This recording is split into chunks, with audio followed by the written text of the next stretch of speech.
পুষ্পাৰ লোকৰা আপোনালোকে জানে বৈশ্য চুবুৰীত বছৰেকীয়া ভাগৱত পাঠ হয়। সেই পাঠৰ অনুষ্ঠানত মই আজি উপস্থিত আছিলোঁ আৰু ৰাইজৰ আৰু আমি সকলোৱে ইয়াত প্ৰভুৰ ওচৰত সেৱা লৈছোঁ যাতে এই অঞ্চলত শান্তি আহে, এই অঞ্চলৰ সমস্যাবিলাক আমি সমাধান কৰিব পাৰোঁ। আৰু এইটো বছৰেকীয়া খণ্ড ভাগৱত পাঠ হয়, খণ্ড ভাগৱত পাঠ।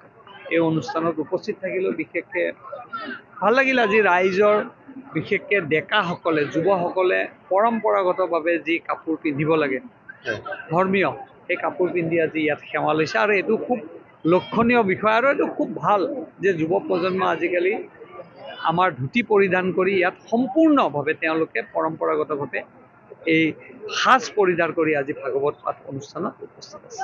সেইদিনাখনে আপোনাক মানে প্ৰদেশ কংগ্ৰেছৰ সভাপতি ভূপেন বৰাই কৈছে যে আপুনি ডাঙৰ গছৰ বহি থকা এটা সৰু চৰাই বুলি কৈছে, কিন্তু আপোনাৰ সমষ্টিতে আহি পেলাই কৈছে।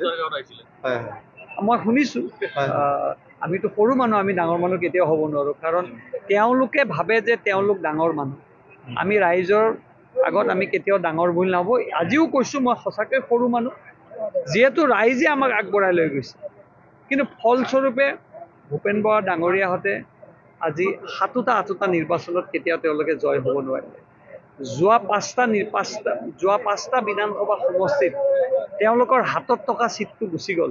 তাৰপিছতো তেওঁলোকৰ চকুত যদি এইখিনি দেখা পোৱা নাই, তেতিয়াহ'লে তেওঁ ডাঙৰ হৈ থাকক। আৰু আমি যদি 5টা বিধানসভা সমষ্টিত যদি আমি তেওঁলোকৰ হাতৰো যদি সমষ্টি এটা আমি জিকিব পাৰিছোঁ, আমি ৰাইজৰ আগত সৰু হৈ থকাই ভাল। আৰু এইটো ঠিক যে আমি ডাঙৰ গছৰ তলত ছাঁত আছোঁ কাৰণে আমি সাহসেৰে আছোঁ, কিন্তু তেওঁলোকৰ ডাঙৰ গছো নাই, নিজকে ডাঙৰ বুলি ভাবে। তাৰ বিনিময়ত তেখেতসকলে আজি সমষ্টিবিলাকত তেখেতসকলৰ মাজত মানুহৰ সম্পৰ্ক নাই। আৰু য'ত গৈছে সেইবিলাকতো তেওঁলোকে সম্পৰ্ক কিমান দূৰ গঢ়িব পাৰিব, তাতে ডাঙৰ প্ৰশ্নবোধক। মই ভূপেন বৰা ডাঙৰীয়াক আহ্বান জনাইছোঁ, 26ৰ লোকসভা নিৰ্বাচনত তেখেতসকলে বহুত সমষ্টিত টিকেট দিবলৈ তেখেতসকলৰ প্ৰাৰ্থী নাই, বহুত সমষ্টিত। তেনেস্থলত তেখেতে ইমান ডাঙৰ কথা কৈছে। মোৰ সেইটোৱে শুভেচ্ছা থাকিল যে ভূপেন বৰা ডাঙৰীয়া, আপোনালোকে 54জন বিধায়ক জিকাই আনিব লাগিব। আজিৰ তাৰিখত আপোনালোকৰ কিমানজন বিধায়ক আছে আপোনালোকে নিজে চাওক। প্ৰথম আপোনালোকে সংগঠন কৰক, কৰি ৰাইজৰ মাজলৈ যাওক, ৰাইজৰ সমস্যা বুজ লওক। তাৰপিছত মুখ্যমন্ত্ৰী ডাঙৰীয়াক এনেকুৱা সমালোচনা কৰিব পৰা সমভাৱত ভূপেন বৰা ডাঙৰীয়াই হোৱা বুলি মই নাভাবোঁ। তেওঁ কৈছে এইবাৰ ডাঙৰ গছ উঘালি পেলাম বুলি কৈছে।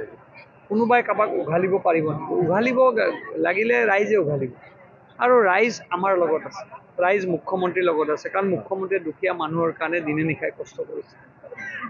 আজি ইমান বছৰ তেওঁলোকে শাসনত থাকিল, কিয় বাইহাটা চাৰিআলি আমাৰ গোৰেশ্বৰ ৰাস্তাত তেওঁলোকে ভালকৈ নবনালে?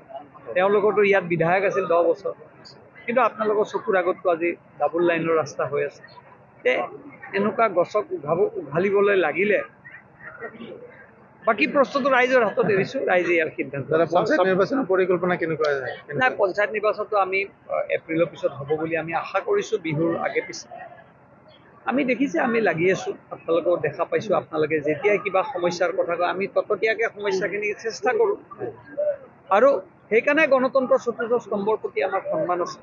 আৰু আমাক লাগে ভাল নিউজখিনি দিলে যেনেকৈ আমি মনত আনন্দ পাওঁ, বেয়া নিউজখিনি দিলেও আমি তাৰ পৰা শিকিব লাগে, খং কৰিব নালাগে।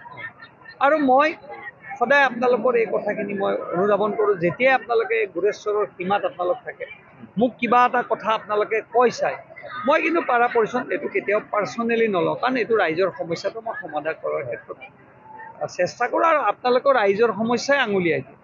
সেইকাৰণে আমি পঞ্চায়ত নিৰ্বাচনটো খুব মাইক্ৰ' লেভেলত আমি লাগিছোঁ। আৰু মই সৰু কথাবিলাক ইয়াত চাই থাকোঁ, আপোনালোকে দেখিছে, সকলো আজি নিজে দেখিছে যে একদম বৰ্ডাৰ 5 লাখ টকা এটা মই দিছোঁ আজি।